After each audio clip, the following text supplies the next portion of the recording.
આજે અમદાવાદ કેશવનગર રામજીભાઈની ખાડિયા ચાલીની અંદર આપ જોઈ રહ્યા છો એ પ્રમાણે 153 જેટલા મકાનો એએમસી દ્વારા કોઈપણ જાતની વૈકલ્પિક વ્યવસ્થા કર્યા વગર ડિમોલેશન કરવામાં આવ્યું છે।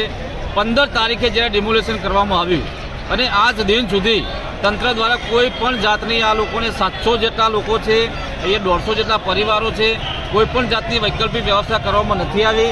અહીંયા લોકો તમે જુઓ છો કે બ્રિજની નીચે સૂઈ રહ્યા છે, રસ્તા ઉપર સૂઈ રહ્યા છે।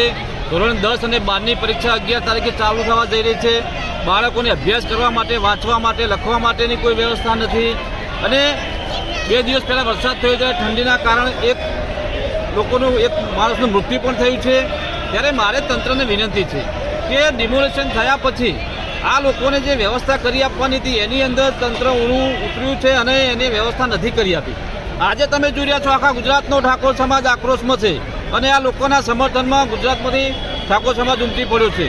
તો અમારી જે માગ છે કે આ પ્લોટની અંદર જે પણ પ્લોટ વધે છે એની અંદર એમને ફરીથી મકાનો બની આપવામાં આવે અથવા અહીંયા કંઈ વ્યવસ્થા નથી થતી તો એમને સારી જગ્યાએ એમના મકાનો 50-50 લાખના મકાનો હતા, તમે 4-4 લાખના મકાનો આપશો તો કઈ રીતે રહેવા જશે?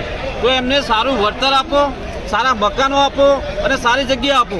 લોકોની પણ માગણી એવી છે અને જો આ માગણીઓ સ્વીકારવામાં નહીં આવે તો આવનારા દિવસોની અંદર આખા ગુજરાતની અંદર બંધનું એલાન આપવામાં આવશે।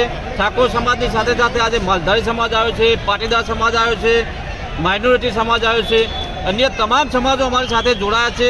ત્યારે તંત્રને મારી વિનંતી છે કે તાત્કાલિક ધોરણે આનો જે પણ ઉકેલ લાવવાનો હોય ઉકેલ લાવે, નહીં તો આ આંદોલન લાંબુ ચાલશે અને લોકોને ન્યાય અપાવવા માટે એ અમે બેઠા છીએ।